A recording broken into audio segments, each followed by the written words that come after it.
काली अंधेरी अमावस की रात, एक भयानक जंगल जहां दूर दूर तक काले पेड्डों के सिवाय कुछ नहीं दिख रहा था। चारों तरफ जानवरों के रोने की आवाज आ रही थी। आसमान में चांद का कुछ पता नहीं था। हवा इतनी तेज थी कि लग रहा था तूफान आने वाला है। एक लैडडेज की अकेले उस जंगल में चल रही थी। उसके हाथ में एक मशाल थी। वो बस सीधे चली जा रही थी। उसे देखकर ऐसा लग रहा कि वो यहाँ के चप्पे चप्पे से वाकिफ थी। उस लड्डेचकी को देखकर ऐसा लग रहा था मानो कोई अदृश्य ताकत उसे अपनी तरफ बुला रही हो और वो सम्मोहित होकर उसके पीछे खींची चली जा रही थी। उसकी उम्र 18 साल की होगी। बड्डी बड्डी कंजी आंखें, भूरे बाल और दूध जैसा सफेद चेहरा। इतने अंधेरे में भी उस लड्डकी का चेहरा साफ दिखाई दे रहा था। कुछ दूर आगे चलने के बाद उस लड्डकी ने मशाल वही एक पेड्डे पर गाड़ दी और उसी पेड्डेज के नीचे बैठ उस जगह को साफ करने लगी। उस जगह को साफ करने के बाद अपने पास से एक खोदने का औजार निकाला और उस जगह खुदाई करने लगी। काफी देर तक खुदाई करने के पश्चात उसके हाथ कुछ लगा एक कलश जैसा। उसने उस कलश को बाहर निकाला। कुछ देर तक उसे ध्यान से देखने के बाद उसने उस कलश में बंधे धागे के खोल उसका कपड्डा हटा दिया और उस कलश की राख को वहीं जमीन पर पलट दिया। उसके कुछ क्षण बाद ही उस जगह एक बवंडर सा उठने लगा। कुछ 5 मिनट तक बवंडर में सिवाय वहां कुछ दिख ही नहीं रहा था। 5 मिनट बाद उस जगह एक आकृति दिखाई दी, किसी औरत की आकृति। ये चेहरा कुछ जाना पहचाना सा लग रहा था। वो लड्डेचकी अभी भी वहीं पर खड़ी थी और बड़े ध्यान से उस औरत को देख रही थी। फिर वो औरत उस लड्डेचकी के पास आई और बोली, जानती है तू ये कौन है? ये तेरी बेटी है अवनी, और इसने मुझे आजाद कर दिया। अब मैं लौट आई हूं तुम सबकी मौत बनकर। अब मरोगे तुम सब। पहले मैं तुम्हारी बेटी को ही मारूंगी।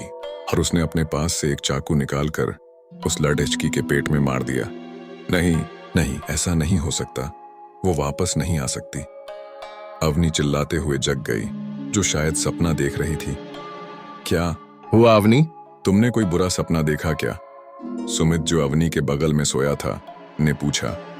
हाँ सुमित, वो लौट आई है। वो हम सबको मार डालेगी। अवनी डरते हुए बोली। कौन लौट आया है? तुम इतनी डरी हुई क्यों हो? सुमित ने पूछा। वो पिशाचिनी लौट आई है। उसे हमारी अर्पिता ने आजाद कर दिया है। वो फिर डरते हुए बोली। अरे अर्पिता तो अपने कमरे में सो रही होगी। चलो चलकर उसे बर्थडे विश करते हैं। आज उसका 18th बर्थडे है। ये सिर्फ सपना है और कुछ नहीं, सुमित ने अवनी के सर पर हाथ रखते हुए कहा। पर सुमित, इससे पहले अवनी कुछ बोलती, सुमित बोल पड़ा। पर वर कुछ नहीं अवनी, अब जल्दी उठकर तैयार हो जाओ। फिर हमको साथ में चलकर अर्पिता को बर्थडे विश करते हैं। फिर शाम की तैयारी भी करनी है। उसके सारे दोस्त आने वाले हैं।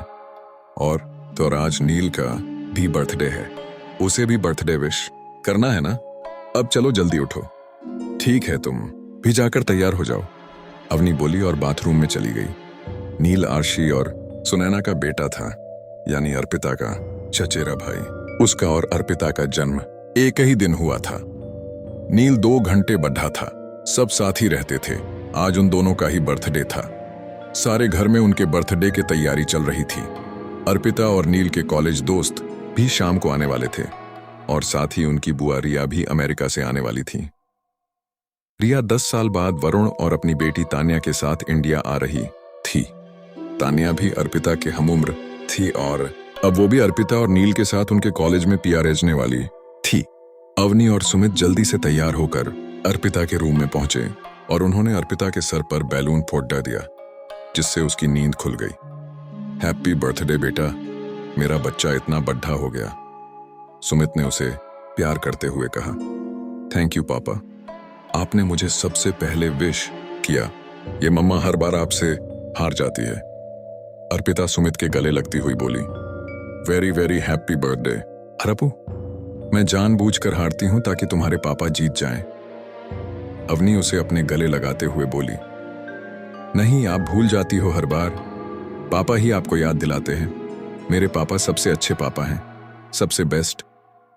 अर्पिता दूर हटते हुए बोली। हाँ हाँ, तू तो है ही पापा की चमची। चल अब जल्दी से उठ और तैयार हो जा। तब तक हम लोग नील को विश कराते हैं, नहीं तो तेरा भाई गुस्सा हो जाएगा। तू भी आजा तैयार होकर, अवनी ने कहा।